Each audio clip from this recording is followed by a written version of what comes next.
I mean, it's just an amazing thing when you see how powerful the mind is. Those people that got the saline injections for Parkinson's disease, that had intention tremors or pill rolling or problems walking, fascination gait or steppage gait, they had problems involuntarily controlling their body.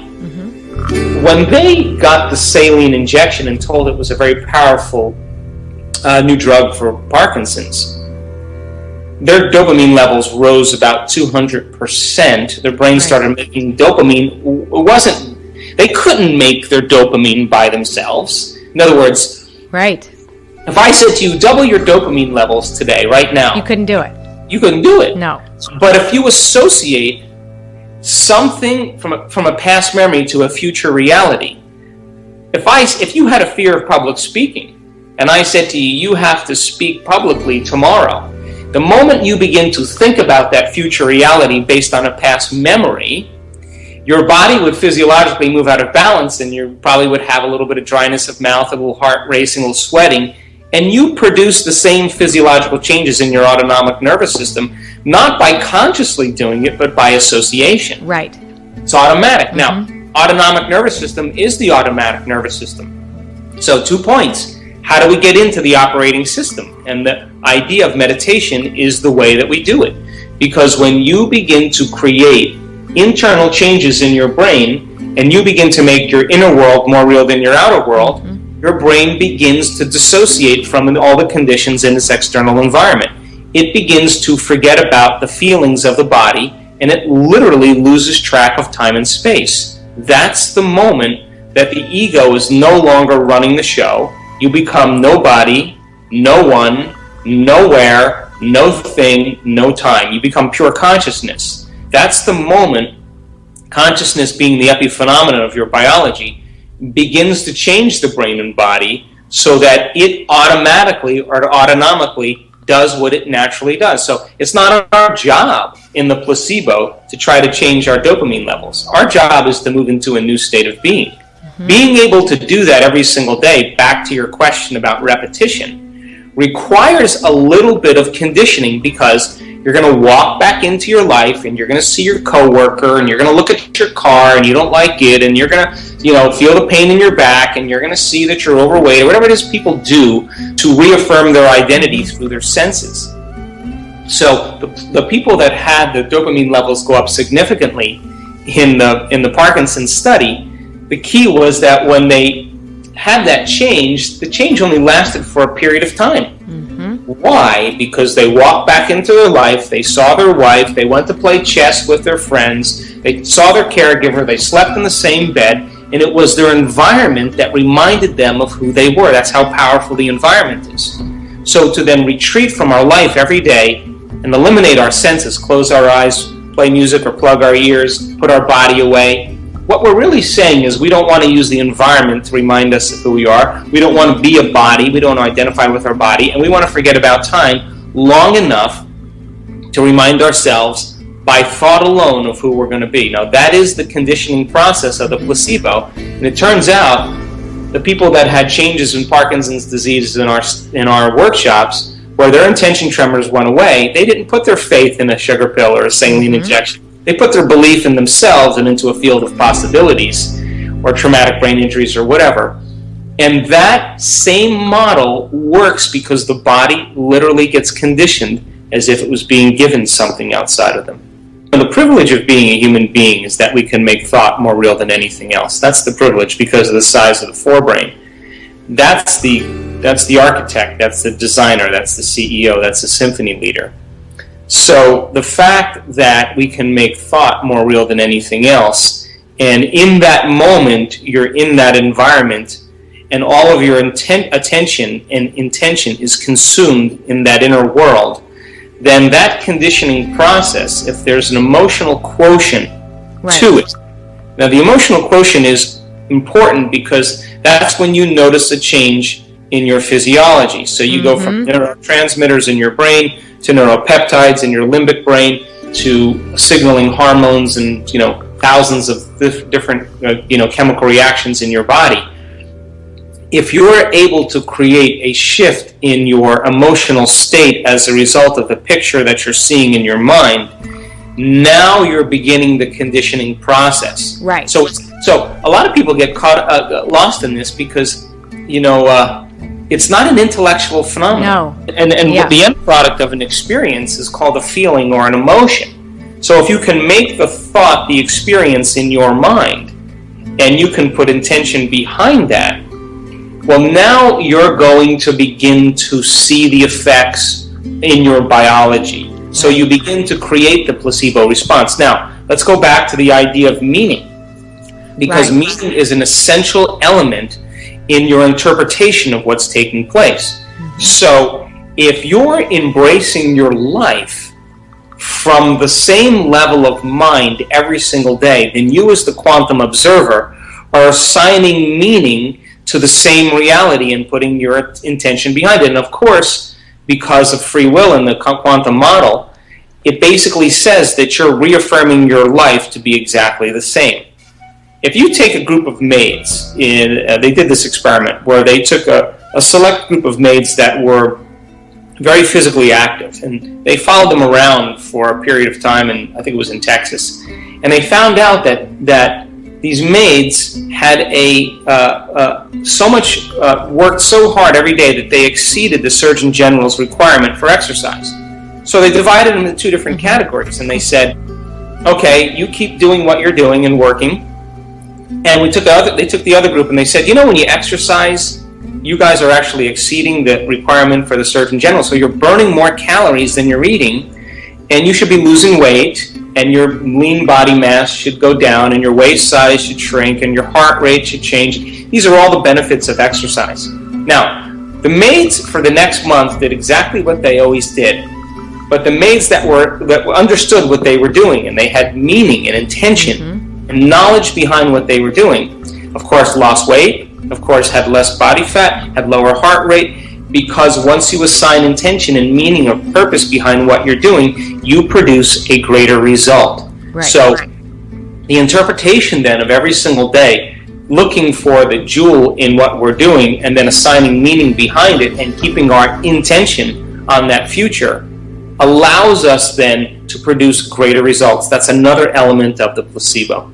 When you start experiencing higher levels of consciousness and you start freeing the body from the chains of the past, because the body's literally living in the past, when the body starts eliminating emotions or freeing up emotions, we move from particle to wave. We move from contraction to expansion. We start elevating our energy.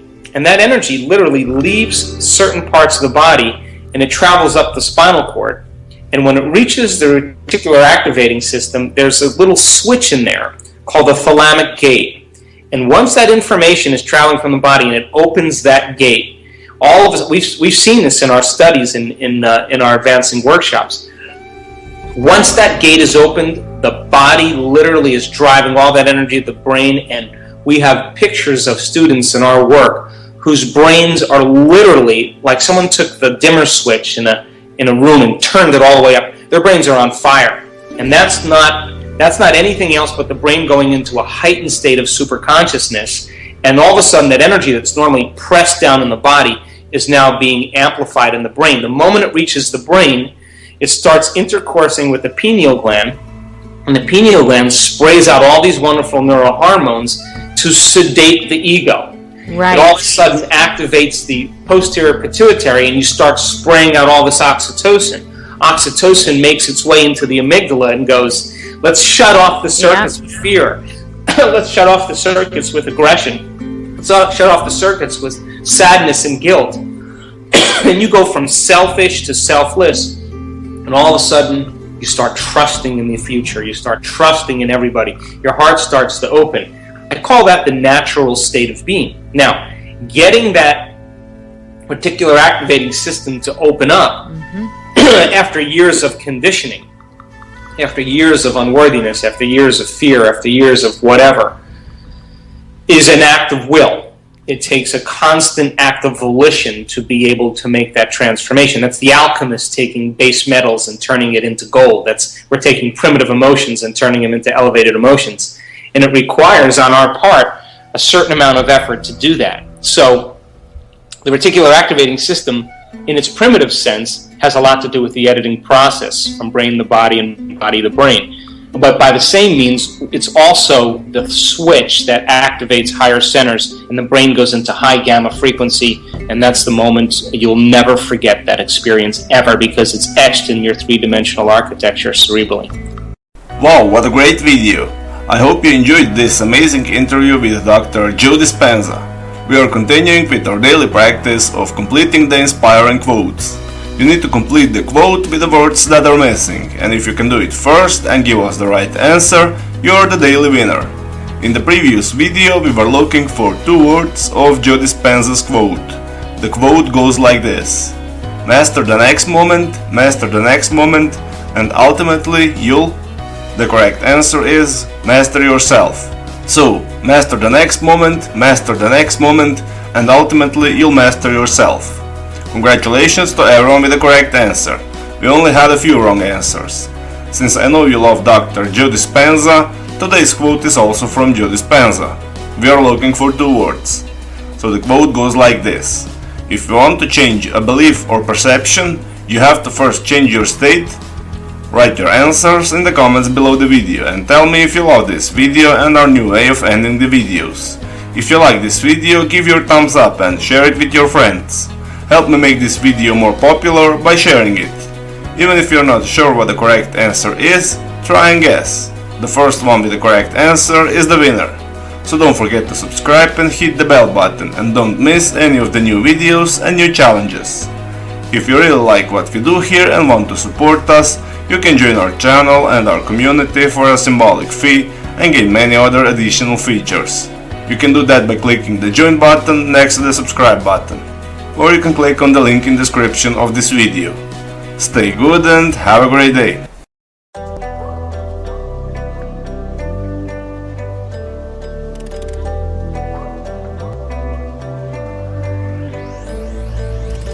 I walk around the streets, everybody smiling, sun shining bright, so better to be hiding, but you surrounded, don't forget about it.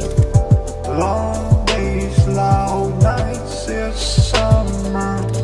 I walk around the streets, everybody smiling, sun shining bright, so better to be hiding, but you surrounded, don't forget about it. Long days, loud nights, it's summer.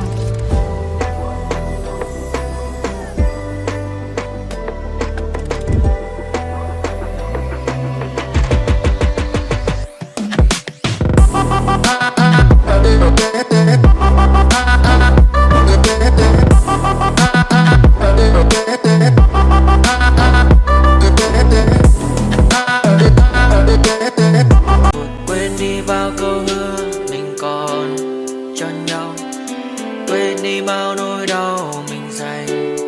Ngày xưa em đã vội quên đi những lời hứa ngày nào, vì dòng nước mắt em đã vội rơi, anh không thể mãi anh như đến vào điên rồi, anh như say đôi mắt môi, anh như chỉ còn muốn em bên cạnh như ở phố xa rồi, anh chỉ muốn em cạnh đấy thôi, không muốn em ở bên đời, chỉ muốn em anh bên người.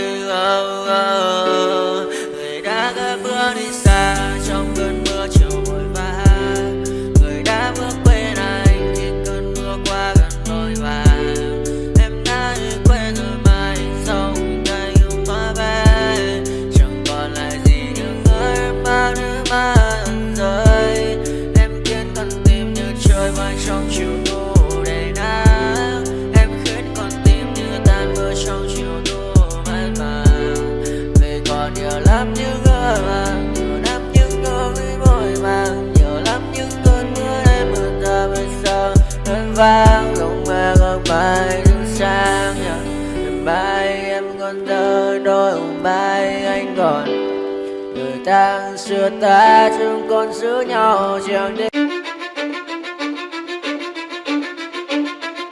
Cause I don't give a fuck what you say. Yeah, I'ma do shit my way. So you can go kick rocks, I'ma stack bricks up, build what I want to make.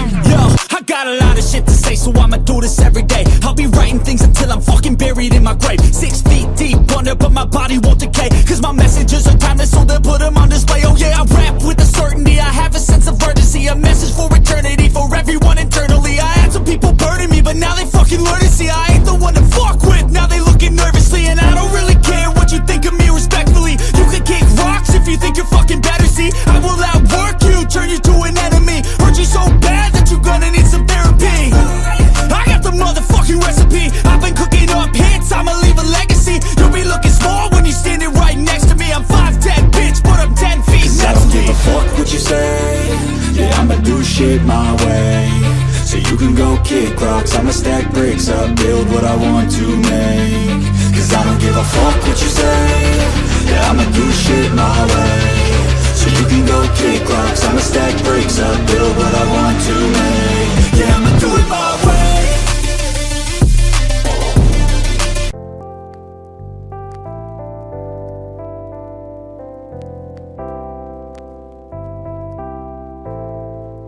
Think about the music.